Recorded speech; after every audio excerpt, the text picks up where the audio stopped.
Bonjour et bienvenue dans ce nouvel épisode de Produire ensemble autrement.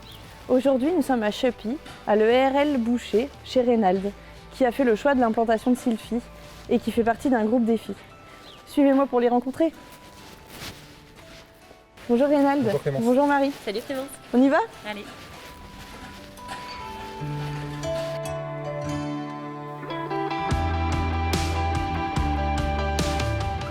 Reynald, toi tu fais partie de ce groupe défi. Est-ce que tu pourrais commencer par te présenter, s'il te plaît ? Donc, je m'appelle Reynald, je suis agriculteur depuis 2005 dans le Vimeux, à l'ouest de la Somme, sur une exploitation avec du céréales, maïs, betterave, luzerne et Sylphy, avec un troupeau laitier.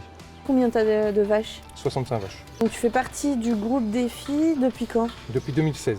Qu'est-ce que tu as fait comme changement sur ton exploitation depuis ton installation ? Donc, on a mis en place la protection intégrée. On choisit des variétés résistantes pour réduire la densité de semis et donc pouvoir supprimer des raccourcisseurs et parfois un fongicide.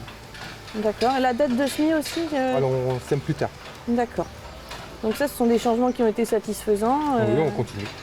Voilà, les régulateurs en moins, c'est déjà un premier pas.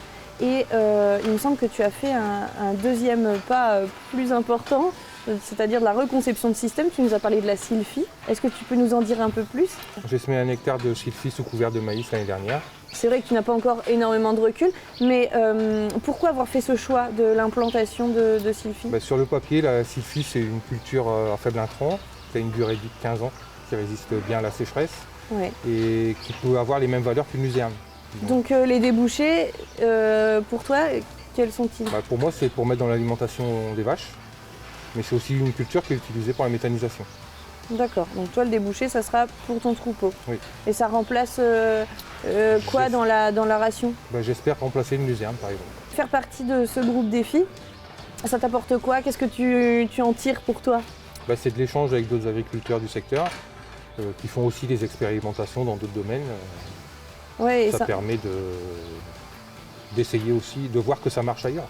Ouais, et puis de le faire aussi. d'échanger entre vous et c'est rassurant, ça a un côté rassurant, j'imagine. C'est rassurant et on a aussi le suivi de la chambre avec. Donc, Eh bien écoute, merci beaucoup Reynald pour ton retour d'expérience et de nous avoir parlé de tout ça. Je te remercie. Merci. Donc Marie, toi tu es l'animatrice de ce groupe défi. Est-ce que tu pourrais te présenter ?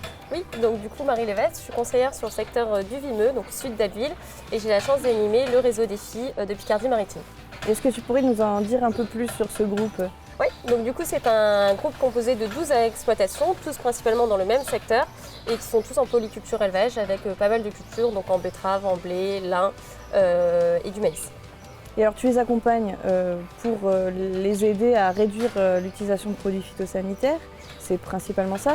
Comment est-ce que tu t'y prends ? Qu'est-ce que vous travaillez quoi ? Donc du coup on essaye pas mal de choses, donc c'est principalement de l'accompagnement de groupe au quotidien, mais c'est aussi la mise en place d'essais. Donc l'avantage c'est qu'ils sont très moteurs, donc ce sont eux qui testent sur leurs exploitations. On travaille notamment tout ce qui est désherbage mécanique, donc à la fois sur principalement les cultures de printemps, donc en maïs, en betterave. Parce que sur les cultures d'hiver, on avait essayé, mais c'est vraiment pas concluant.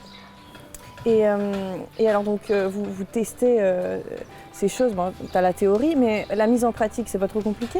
Eh bien, au quotidien, c'est vrai que c'est pas évident. On travaille clairement avec les conditions climatiques. Donc quelque chose qu'on va réaliser une année ne sera pas forcément le même résultat l'année suivante. Ce qui est important, c'est d'accompagner les agriculteurs au quotidien, de les conseiller et surtout de s'adapter à l'année, puisque le résultat ne sera pas forcément le même. Mais ils sont demandeurs et on se doit de les accompagner. C'est le but du groupe. Très bien, écoute, merci Marie, merci pour ton retour d'expérience. Pas de souci, merci à toi.